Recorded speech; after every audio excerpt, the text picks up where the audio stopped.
Halo, kembali lagi di Optika Hypes bareng aku Apip. Merangkum topik-topik yang ramai dibicarakan dan penting untuk disimak selama sepekan terakhir. Mulai dari varian baru COVID, yaitu Omicron XBB, lalu kejadian berdarah di bulan Oktober, kemudian 2 aplikasi Meta yang down dalam sepekan, dan kabar dari Elon Musk yang memecat mantan CEO Twitter. Baiklah, langsung saja kita ke berita pertama.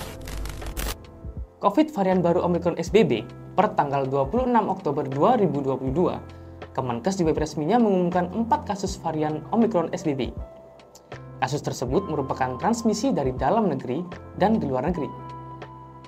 Hingga Selasa 25 Oktober 2022, total ada 4 kasus COVID-19 varian XBB di Indonesia. Menyusul temuan ini, Kementerian Kesehatan langsung melakukan upaya antisipatif dengan melakukan tracing dan testing terhadap kontak erat dan hasilnya negatif. Semua pasien sudah dilakukan vaksinasi. Ada yang sudah 2 kali, ada juga yang sudah booster. Sejauh ini ada 24 negara yang melaporkan kasus COVID-19 varian XBB. Varian XBB menyebabkan lonjakan kasus COVID-19 yang tajam di Singapura, diiringi dengan peningkatan tren perawatan di rumah sakit. Meski varian baru, XBB ini cepat menular, namun fatalitasnya tidak lebih parah dari varian Omicron. Meskipun demikian, negara belum bisa dikatakan aman dari pandemi COVID-19. Sebab berbagai mutasi varian baru masih berpotensi terus terjadi. Jadi, tetap jaga protokol kesehatan ya, seperti memakai masker, menghindari kerumunan, dan mencuci tangan pakai sabun. Oke, kita lanjut ke berita selanjutnya. Bulan Oktober 2022 menyisakan banyak kenangan duka bagi dunia. Setidaknya ada 4 tragedi berdarah terjadi di bulan Oktober. 1 Oktober 2022 terjadi peristiwa pilu di Stadion Kanjuruhan, Malang, Jawa Timur. Kericuhan pasca pertandingan Arema dan Persibaya berbuntut penembakan gas air mata ke tribun penonton oleh polisi, membuat para penonton panik dan berdesakan menuju pintu stadion untuk menyelamatkan diri. Namun, justru maut yang menjemput. Setidaknya ada 135 orang tewas akibat terhimpit dan sesak napas dalam tragedi ini.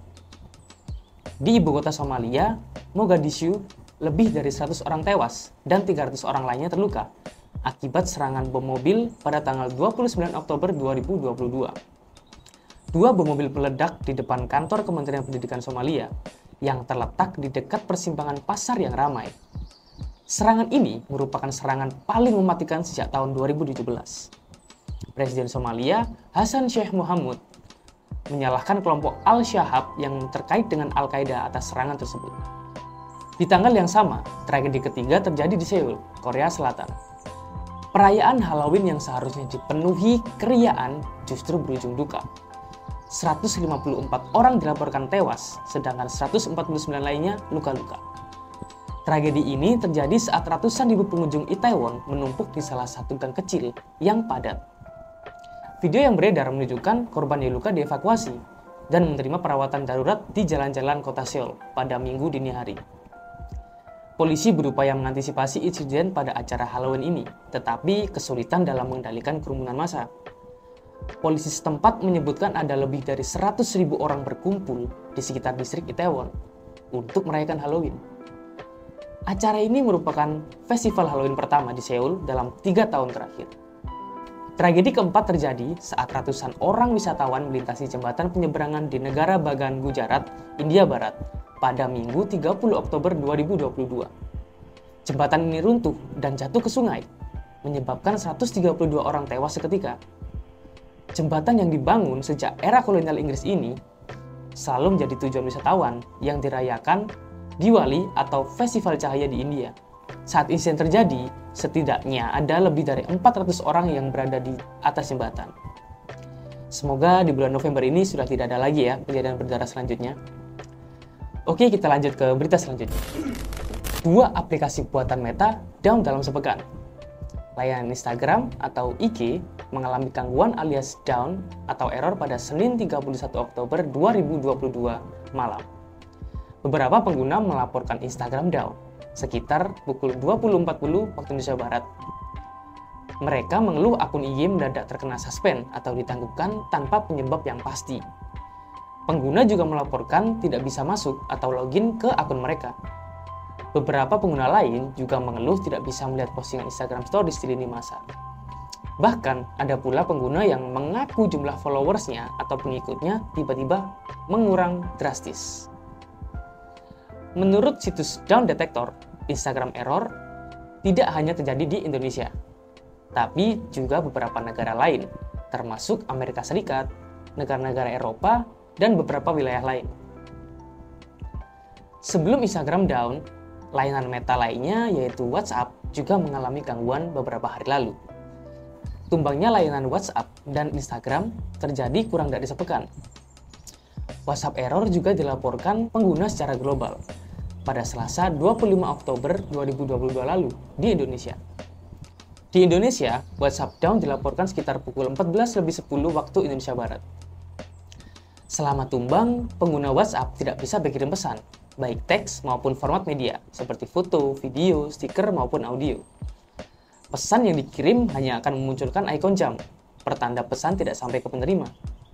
WhatsApp down terpantau terjadi selama kurang lebih 2 jam.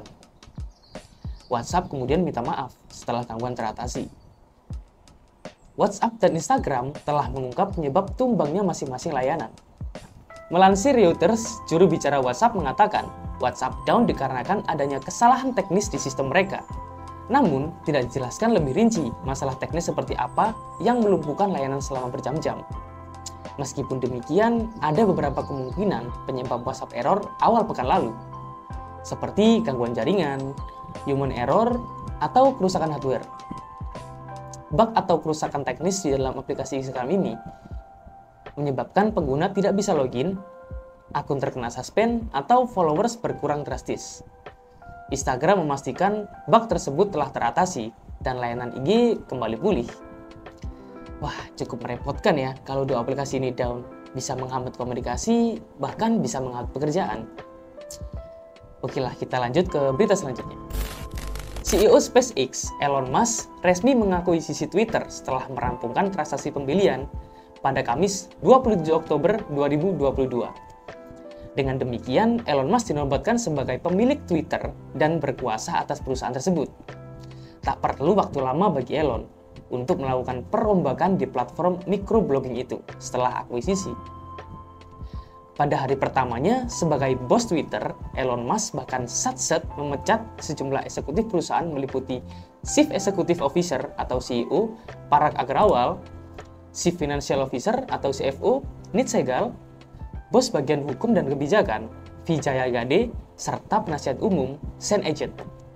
Menurut sumber internal, setidaknya salah satu eksekutif yang dipecat Elon Musk sampai dikawal keluar gedung kantor pusat Twitter di San Francisco, Amerika Serikat, alias harus meninggalkan kantor Twitter saat itu juga.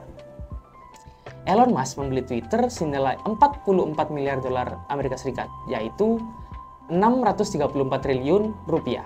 Dengan pembelian ini, para pemegang saham Twitter akan menerima 54,20 dolar Amerika Serikat, yaitu 750.000 secara tunai per saham Twitter yang mereka miliki. Harga itu setara dengan harga saham ketika Elon Musk mendatangi perjanjian akuisisi pada April 2022.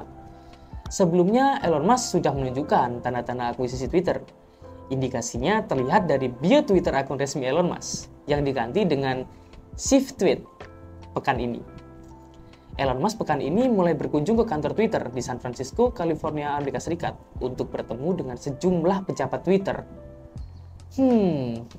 Habis ini apalagi ya yang mau dibeli Elon Musk? Meta mungkin ya. Baiklah, itulah tadi rangkuman topik terhangat dalam sepekan ini. Sampai jumpa di Optika Hype selanjutnya. See you!